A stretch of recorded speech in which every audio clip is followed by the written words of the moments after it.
નમસ્કાર મિત્રો, ગુજરાત રાજ્યના સેવામાંથી નિવૃત્ત થનારા સરકારી કર્મચારી, નિવૃત્ત કર્મચારી, પેન્શનધારક મિત્રોને હું સ્વાગત કરું છું. સૌપ્રથમ તો મિત્રો ગુડ મોર્નિંગ. તો મિત્રો આજના વિડીયોમાં આપણે વાત કરવાના છીએ નિવૃત્તિ કર્મચારીઓને અને સિનિયર સિટીઝનને સરકાર આપશે આ મોટી ભેટ. Big breaking pension news today. તો જો તમે નિવૃત્તિ કર્મચારી છો અને સિનિયર સિટીઝનમાં આવો છો તો સરકાર દ્વારા બે મહત્વની ભેટ આપવાની છે. તો તેના વિશે આજના વિડીયોમાં વિગતે ચર્ચા કરીશું. ચર્ચા કરતાં પહેલાં વોટ્સઅપ ચેનલ છે, ટેલિગ્રામ બંને બનાવ્યું છે, તેની લિંક ડિસ્ક્રિપ્શનમાં મૂકું છું, અવશ્ય જોઈન થઈ જજો. મિત્રો તમને આ ચેનલ પર સરકારી કર્મચારી, નિવૃત્ત કર્મચારી, પેન્શનધારક બાબતે પગાર, પેન્શન, ડીએ, ડીઆર, એચઆરએ અન્યતા કોઈપણ અપડેટ આવે હરેક અપડેટ આપણી ચેનલ પર પૂર્વત કરવામાં આવશે. મિત્રો તો આપણી આ ચેનલને સબસ્ક્રાઈબ કરીને બેલ આઇકન બટન દબાવવાનું ભૂલશો નહીં. તો ચાલો જાણીએ વિગતવાર માહિતી. તો મિત્રો જે ગુજરાત રાજ્ય સરકાર દ્વારા મહત્વપૂર્ણ નિર્ણય લેવામાં આવશે. આ નિર્ણયના કારણે નિવૃત્તિ કર્મચારીઓ છે તેમના માટે પણ ખૂબ સરસ સમાચાર આજના વિડીયોમાં ચર્ચા કરીશું. જે નિવૃત્તિ કર્મચારીઓ છે અને તેઓ સિનિયર સિટીઝનમાં પણ આવે છે મિત્રો, તો તેમને પણ બે મોટી ભેટ મળવા જઈ રહી છે. તો ચાલો જાણીએ વિગતવાર માહિતી મિત્રો. તો મિત્રો તમે જાણો છો તેમ 7મો પગાર પંચની જાહેરાત 2 વર્ષ પહેલાં ફેબ્રુઆરી 2014માં કરવામાં આવી હતી. આનાથી રિપોર્ટ સબમિટ કરવા કે કેબિનેટ મંજૂરી મેળવવા અને તેને લાગુ કરવા માટે પૂરતો સમય મળ્યો હતો, પરંતુ 8મો પગાર પણ સદપની શરતો TOR પર નક્કી કરવામાં આવી નથી. તો મિત્રો તમે જાણો છો કે 7મું પગાર પણ લાગુ થયું હતું તે 2014માં, અને મિત્રો એને જે લાગુ કરવા માટે સબમિટ કરવા માટે સંપૂર્ણ 2016 સુધી કાર્યવાહી પૂર્ણ કરવામાં આવી હતી.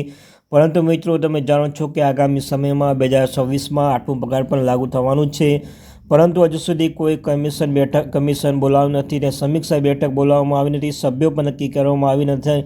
તેના પરથી મિત્રો આપણને લાગી રહ્યું છે કે થોડો ઘણો સમય આપણને 8મું પંચ લાગુ થતાં લાગશે. પરંતુ મિત્રો જેટલો સમય લાગશે તેમનો જેટલો ફાયદો તમને પણ મળી જશે. મિત્રો એવું નથી કે સમય લાગશે તમને નુકસાન પડશે, પણ એવું મિત્રો નથી, જેટલો સમય લાગશે તેમનો તમને પાછળથી તમે મળી જશે મિત્રો. ત્યારબાદ જે અંદરની વાતચીત એ ચાલી રહી છે કે નવા પગાર પંચ અંગે આંતરિક ચર્ચાઓ ચાલી રહી છે. અધિકારીઓ કહી રહ્યા છે કે આંતરિક ચર્ચાઓમાં ઝડપથી ગતિ ચાલી રહી છે. હાલમાં સરકાર તેને શક્ય તેટલી વહેલી તકે લાગુ કરવાનો પ્રયાસ કરી રહી છે. સરકારની કામમાં સમય લાગે છે. 8મું પગાર પંચ જાન્યુઆરી 2026 પછી લાગુ કરવામાં આવશે. જો આ વર્ષ સુધીમાં કમિશન રચના થાય તો ભલામણ કરવામાં 1 વર્ષ લાગી શકે છે. આવી સ્થિતિમાં નવું પગાર પંચ 2026 અથવા 2027ની શરૂઆતમાં લાગુ કરવામાં આવે તેવી શક્યતાઓ લાગી રહી છે. મિત્રો સરકાર પાસે બે મહત્ત્વની લક્ષ્ય કહી શકાય, કારણ કે તમે જાણો છો કે કોરોના સમયગાળા દરમિયાન સરકાર દ્વારા જે 18 મહિનાનું ડીએ રોકી રાખ્યું હતું, 2020થી લઈને 2021 18 મહિનાનું ડીએ રોકી રાખ્યું હતું.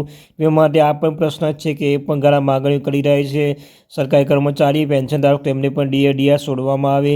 તેઓને જે ઘણા લાભ છે, જે 40,000 કરોડ જેટલું કોરોના સમયગાળા દરમિયાન જે રોકી રાખેલું છે મિત્રો નાણું, તેમને પણ આપવામાં આવે. તો જે કર્મચારી, નિવૃત્ત કર્મચારી એમ કહી રહ્યા છે એકસાથે ન આપી શકો તો હપ્તા વાઇઝ પણ તેમને આપવામાં આવે. તો મિત્રો એક આ પ્રશ્ન છે સરકાર સામે. બીજો આ પ્રશ્ન છે 8મું પગાર પંચ જલ્દીથી જલ્દી તેમને લાગુ કરવામાં આવે. હવે સરકાર શું નિર્ણય લેશે, કઈ રીતે ગોઠવશે એ પણ જોવું જણાવે છે મિત્રો.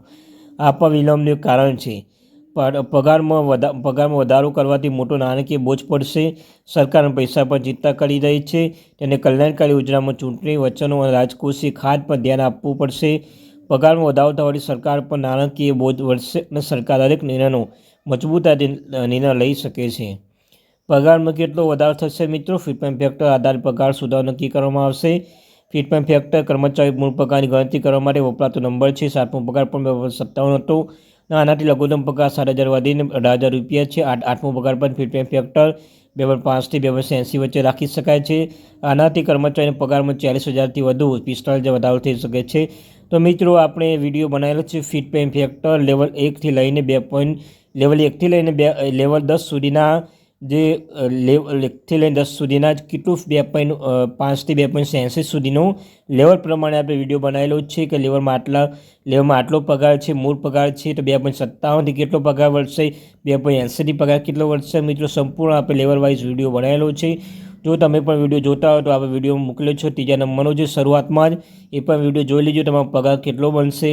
તો મિત્રો આ હતી આજની મહત્વપૂર્ણ અપડેટ. મળીશું એક નવા વિડીયો સાથે.